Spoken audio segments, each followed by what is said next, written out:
जय श्री राम। श्री रामचरितमानस बालकांड। रिपु तेजसी अकेल अपि लघु करी गनियन ताहू अजहु देत दुख रवि शशि सिर अवशेषित राहु। तेजस्वी शत्रु अकेला भी हो तो भी उसे छोटा नहीं समझना चाहिए। जिसका सिर मात्र बचा था वह राहु आज तक सूर्य चंद्रमा को दुख देता है। तपस्वी राजा अपने मित्र को देख प्रसन्न हो उठकर मिला और सुखी हुआ। उसने मित्र को सब कथा कह सुनाई। जब राक्षस आनंदित होकर बोला कि हे राजन सुनो, जब तुमने मेरे कहने के अनुसार इतना काम कर लिया तो अब मैंने शत्रु को काबू में कर ही लिया समझो। तुम अब चिंता त्याग सो रहो। विधाता ने बिना ही दवा के रोग दूर कर दिया। कुल सहित शत्रु को जड़ मूल से उखाड़ बहाकर आज से चौथे दिन मैं तुमसे आ मिलूंगा। इस प्रकार तपस्वी राजा को खूब दिलासा देकर वह महामायावी और अत्यंत क्रोधी राक्षस चला। उसने प्रताप भानु राजा को घोड़े सहित क्षण भर में घर पहुंचा दिया। राजा को रानी के पास सुलाकर घोड़े को अच्छी तरह से घुड़साल में बांध दिया। फिर वह राजा के पुरोहित को उठा ले गया और माया से उसकी बुद्धि को भ्रम में डालकर उसने पहाड़ों की कोह में ला रखा। वह आप पुरोहित का रूप बनाकर उसकी सुंदर सेज पर जा लेटा। राजा सवेरा होने से पहले ही जागा और अपना घर देखकर उसने बड़ा ही आश्चर्य माना। मन में मुनि की महिमा अनुमान करके वह धीरे से उठा जिसमें रानी न जान पावे। फिर उसी घोड़े पर चढ़कर वन को चला गया। नगर के किसी भी स्त्री पुरुष ने नहीं जाना। दोपहर बीत जाने पर राजा आया। घर घर उत्सव होने लगे और बधावा बजने लगे। जब राजा ने पुरोहित को देखा तब वह अपने उसी कार्य का स्मरण करके उसे आश्चर्य से देखने लगा। राजा को 3 दिन युग के समान बीते। उसकी बुद्धि कपटी मुनि के चरणों में लगी रही। निश्चित समय जानकर पुरोहित बना हुआ राक्षस आया और राजा के साथ की हुई गुप्त सलाह के अनुसार उसने अपने सब विचार उसे समझाकर कह दिए। संकेत के अनुसार गुरु का उस रूप में पहचान का राजा प्रसन्न हुआ। ब्रह्मवश उसे चेत न रहा कि वह तापस मुनि है या काल केतु राक्षस। उसने तुरंत 1,00,000 उत्तम ब्राह्मणों को कुटुंब सहित निमंत्रण दे दिया। पुरोहित ने 6 रस 4 प्रकार के भोजन जैसा कि वेदों में वर्णन है बनाए। उसने मायामयी रसोई तैयार की और इतने व्यंजन बनाए जिन्हें कोई गिन नहीं सकता। अनेक प्रकार के पशुओं का मांस पकाया और उसमें उस दुष्ट ने ब्राह्मणों का मांस मिला दिया। सब ब्राह्मणों को भोजन के लिए बुलाया और चरण धोकर आदर सहित बैठाया। जो ही राजा परोसने लगे उसे उसी काल केतुकृत आकाशवाणी हुई। काल केतुकृत आकाशवाणी हुई। उस राक्षस ने आकाशवाणी से कहा कि हे ब्राह्मणों, उठ कर अपने घर जाओ। यह अन्न मत खाओ, इसके खाने से बड़ी हानि है। रसोई में ब्राह्मणों का मांस बना है। आकाशवाणी का विश्वास मानकर सब ब्राह्मण उठ खड़े हुए।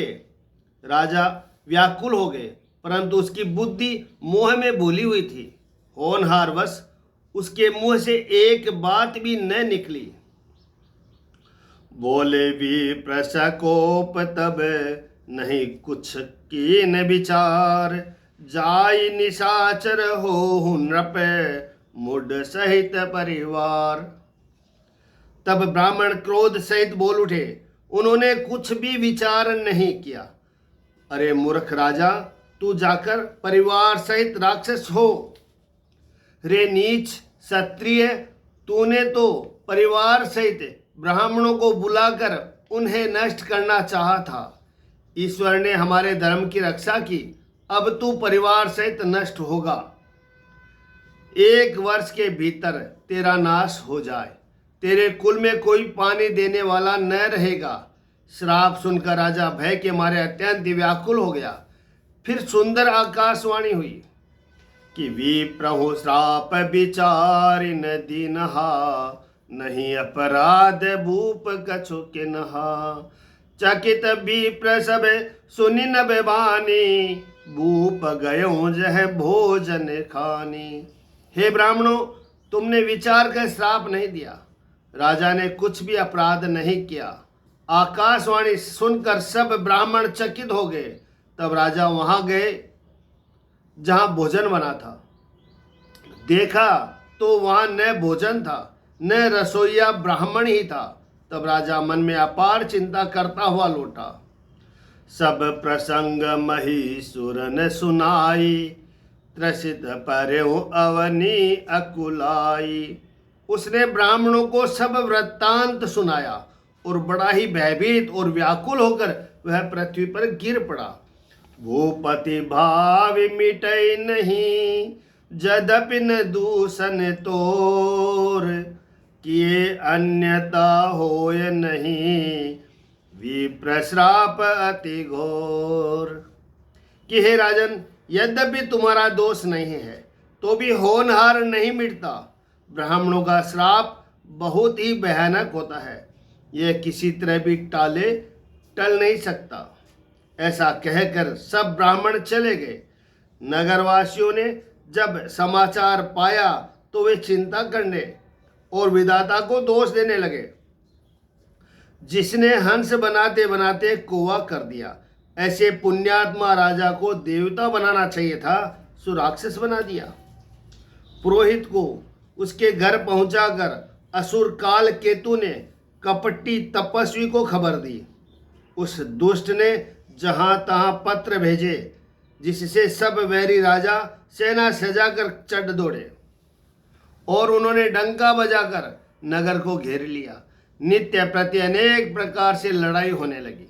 प्रताप भानु के सब योद्धा सूरवीरों को करनी करके रण में जूझ मरे। राजा भी भाई सहित खेत रहा। सत्य केतु के कुल में कोई नहीं बचा। विप्र श्राप की मी हुई असाचा। ब्राह्मणों का श्राप झूठा कैसे हो सकता था। शत्रु को जीतकर नगर को फिर से बसाकर सब राजा विजय और यश पाकर अपने अपने नगर को चले गए। भरद्वाज सुनु जाहि जबे, होई विधाता बाम। दूरी मेरु सम जनक जम, ताहि ब्याल सम दाम। याज्ञवल्क्य जी कहते हैं कि हे भारद्वाज सुनो, विधाता जब जिसके विपरीत होते हैं तब उसके लिए धूल सुमेरु पर्वत के समान भारी और कुचल डालने वाली, पिता यम के समान काल रूप और रस्सी सांप के समान काट खाने वाली हो जाती है। हे मुनि सुनो, समय पाकर वही राजा परिवार सहित रावण नाम का राक्षस हुआ। उसके 10 सिर और 20 भुजाएं थी और वह बड़ा ही प्रचंड सूरवीर था। अरे मर्दन नाम का जो राजा का छोटा भाई था, वह बल का धाम कुंभकर्ण हुआ। उसका जो मंत्री था, जिसका नाम धर्मरुचि था, वह रावण का सोतेला छोटा भाई हुआ। उसका विभीषण नाम था, जिसे सारा जगत जानता है। वह विष्णु भक्त और ज्ञान विज्ञान का भंडार था और राजा के पुत्र और सेवक थे। वे सभी बड़े भयानक राक्षस हुए। वे सब अनेकों जाति के मन माना रूप धारण करने वाले, दुष्ट, कुटिल, भयंकर, विवेक रहित, निर्दयी, हिंसक, पापी और संसार भर को दुख देने वाले हुए। उनका वर्णन नहीं हो सकता। उपजे यद्यपि पुलस्त कुल, पावन अमल अनूप। तदपि महीसुर श्राप बस, भय सकल अधरूप। यद्यपि वे पुलस्त्य ऋषि के पवित्र, निर्मल और अनुपम कुल में उत्पन्न हुए, तथापि ब्राह्मणों के श्राप के कारण वे सब पाप रूप हुए। तीनों भाइयों ने अनेक प्रकार की बड़ी ही कठिन तपस्या की, जिसका वर्णन नहीं हो सकता। उनका उग्र तप देखकर ब्रह्मा जी उनके पास गए और बोले कि हे तात, मैं प्रसन्न हूं, वर मांगो। रावण ने विनय करके और चरण पकड़कर कहा कि हे जगदीश्वर सुनिए, वानर और मनुष्य इन दो जातियों को छोड़कर हम और किसी के मारे न मरे, यह वर दीजिए। शिव जी कहते हैं कि एवमस्तु तुम बड़ तप किन्हा, मैं ब्रह्मा मिलिते ही बर दिनहा। पुनि प्रभु कुंभकर्ण पहि गयऊं, तेहि बिलो कि मन विस्मय भयऊं। शिव जी कहते हैं कि मैंने और ब्रह्मा जी ने मिलकर उसे वर दिया कि ऐसा ही हो, तुमने बड़ा तप किया है। फिर ब्रह्मा जी कुंभकर्ण के पास गए। उसे देखकर उनके मन में बड़ा आश्चर्य हुआ। जो यह दुष्ट नित्य आहार करेगा तो सारा संसार ही उजाड़ हो जाएगा। ऐसा विचार कर ब्रह्मा जी ने सरस्वती को प्रेरणा करके उसकी बुद्धि फेर दी, जिससे उसने 6 महीने की नींद मांगी। फिर ब्रह्मा जी विभीषण के पास गए और बोले कि हे पुत्र, वर मांगो। उसने भगवान के चरण कमलों में निर्मल, निष्काम और अनन्य प्रेम मांगा। उसको वर देकर ब्रह्मा जी चले गए और वे तीनों भाई हर्षित होकर अपने घर लौट आए। मैं दानव की मंदोदरी नाम की कन्या परम सुंदरी और स्त्रियों में शिरोमणि थी। मैंने उसे लाकर रावण को दिया। उसने जान लिया कि यह राक्षसों का राजा होगा। अच्छी स्त्री पाकर रावण प्रसन्न हुआ और फिर उसने जाकर दोनों भाइयों का विवाह कर दिया। समुद्र के बीच में चित्रकूट नामक पर्वत पर ब्रह्मा का बनाया हुआ एक बड़ा भारी किला था। महान, मायावी और निपुण कारीगर मैं दानव ने उसको फिर से सजा दिया।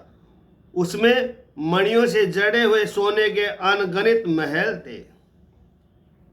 जैसे नागकुल के रहने के लिए पाताल लोक में भोगावतीपुरी है, इंद्र के रहने के लिए स्वर्गलोक में अमरावतीपुरी है, उनसे भी अधिक सुंदर और बांका वह दुर्ग था। जगत में उसका नाम लंका प्रसिद्ध हुआ। उसे चारों ओर से समुद्र की अत्यंत गहरी खाई घिरे हुए है। उस दुर्ग के मणियों से जड़ा हुआ सोने का मजबूत परकोटा है, जिसकी कारीगरी का वर्णन नहीं किया जा सकता। हरि प्रेरित जही कल्प जोई, जातु धान पति होई, सुर प्रतापी अतु बल दल, समेत बस सोई। भगवान की प्रेरणा से जिस कल्प में जो राक्षसों का राजा रावण होता है, वही सूर प्रतापी अतुलनीय बलवान अपनी सेना सहित उस पुरी में बसता है। पहले वहां बड़े बड़े योद्धा राक्षस रहते थे। देवताओं ने उन सबको युद्ध में मार डाला। अब इंद्र की प्रेरणा से वह कुबेर के 1 करोड़ रक्षक यक्ष लोग रहते हैं। रावण को कहीं ऐसी खबर मिली, तब उसने सेना सजाकर किले को जा घेरा। उस बड़े विकट योद्धा और उसके बड़े सेना को देखकर यक्ष अपने प्राण लेकर भाग गए। तब रावण ने घूम फिर कर सारा नगर देखा। उसकी स्थान संबंधी चिंता मिट गई। गयों सोच सुख भयों विशेषा, उसकी स्थान संबंधी रहने की चिंता मिट गई और उसे बहुत ही सुख हुआ। उस पुरी को स्वाभाविक ही सुंदर और बाहर वालों के लिए दुर्ग अनुमान करके रावण ने वहां अपनी राजधानी कायम की। जे ही जस जोग बाटी ग्रह दिन है, सुखी सकल रजनी चर किन्हे। योग्यता के अनुसार घरों को बांटकर रावण ने सब राक्षसों को सुखी किया। एक बार वह कुबेर पर चढ़ दौड़ा और उसने पुष्पक विमान को जीत ले आया। फिर उसने जाकर एक बार खिलवाड़ ही में कैलाश पर्वत को उठा लिया और मानो अपनी भुजाओं का बल तोलकर बहुत सुख पाकर वह वहां से चला आया। सुख संपत्ति सुत सेन सहाई, जय प्रताप बल बुद्धि बढ़ाई। नित नूतन सब बाढ़त जाई, जिम प्रति लाभ लोभ अधिकाई। सुख संपत्ति पुत्र सेना सहायक जय प्रताप बल बुद्धि और बढ़ाई, ये सब उसके नित्य नए वैसे ही बढ़ते जाते हैं जैसे प्रत्येक लाभ पर लोभ बढ़ता है। प्रत्येक लाभ पर जैसे जैसे लाभ होता है तो मनुष्य का लोभ बढ़ जाता है, वैसे उसका लोभ बढ़ता है। तो जिम प्रति लाभ लोभ अधिकाई, प्रत्येक लाभ पर लोभ बढ़ता है। अत्यंत बलवान कुंभकर्ण सा उसका भाई था, जिसके जोड़े का योद्धा जगत में पैदा ही नहीं हुआ। वह मदिरा पीकर 6 महीने सोया करता था। उसके जागते ही तीनों लोकों में तहलका मच जाता था। यदि वह प्रतिदिन भोजन करता तब तो संपूर्ण विश्व शीघ्र ही चौपट खाली हो जाता। रणधीर ऐसा था कि जिसका वर्णन नहीं किया जा सकता। लंका में उसके ऐसे असंख्यक बलवान वीर थे। मेघनाद रावण का बड़ा लड़का था, जिसका जगत में योद्धाओं में पहला नंबर था। रण में कोई भी उसका सामना नहीं कर सकता था। स्वर्ग में तो उसके भय से नित्य भगदड़ मची रहती थी। इसके अतिरिक्त दुर्मुख, एकंपन, व्रजदंत, धूमकेतु और अतिकाय आदि ऐसे अनेक योद्धा थे जो अकेले ही सारे जगत को जीत सकते थे। सभी राक्षस मन माना रूप धारण बना सकते थे और आसुरी माया जानते थे। उनके दया धर्म स्वपन में भी नहीं था। एक बार सभा में बैठे हुए रावण ने अपने अगणित परिवार को देखा।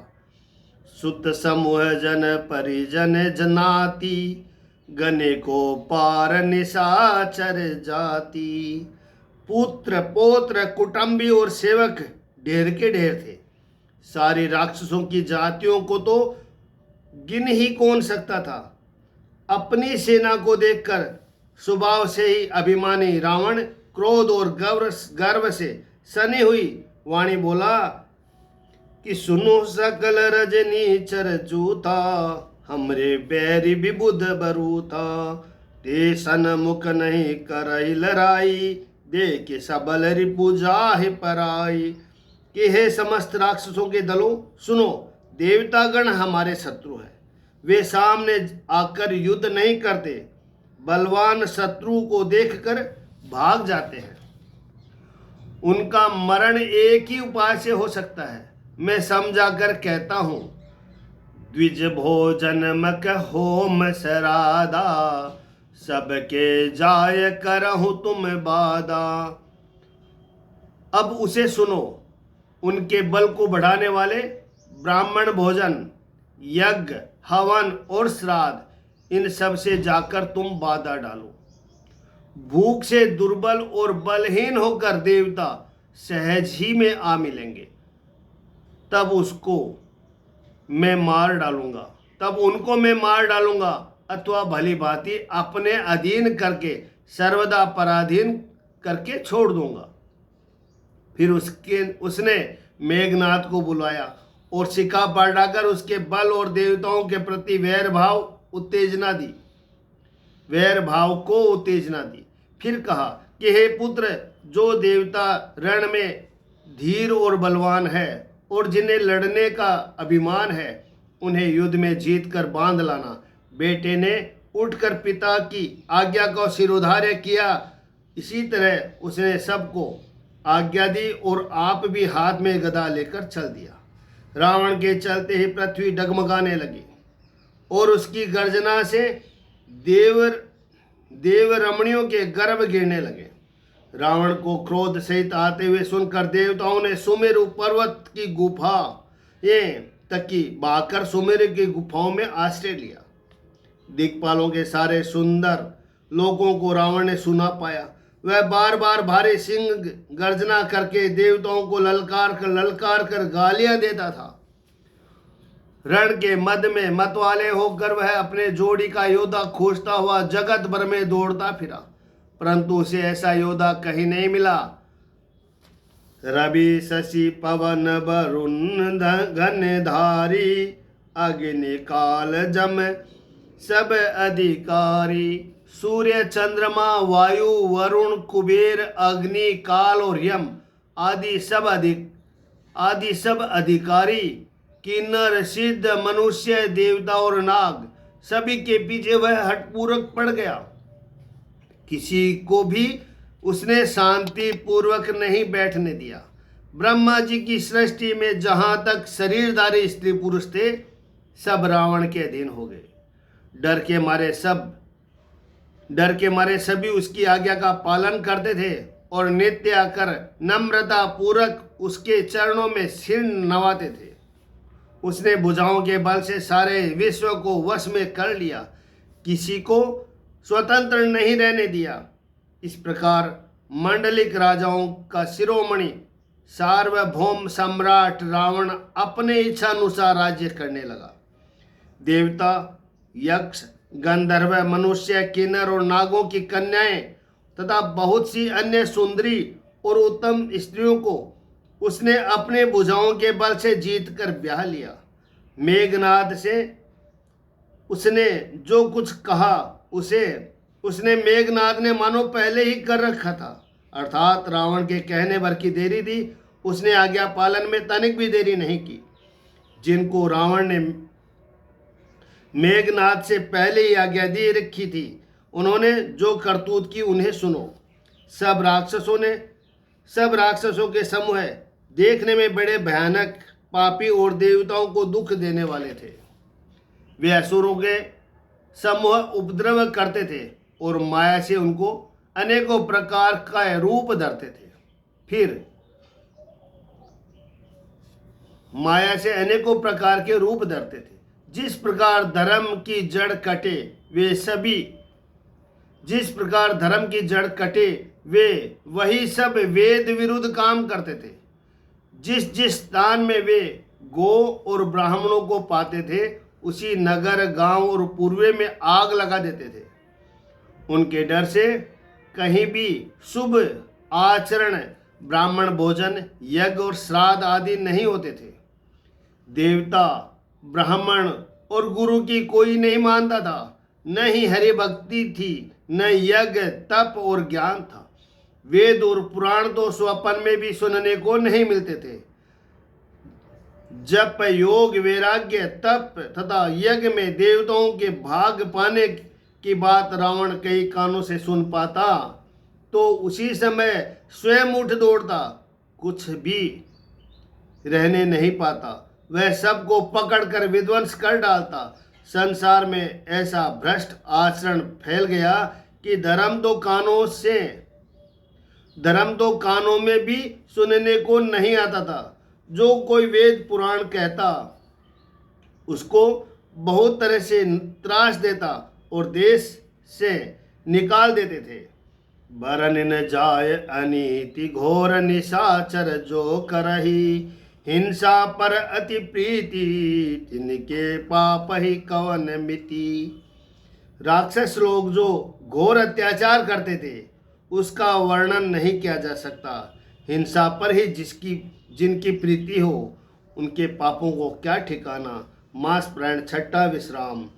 बाढ़े खल बहु चोर जुआरा, जे लंपट पर धन पर दारा। माँ नहीं मातु पिता नहीं देवा, साधुन सन करवा वही सेवा।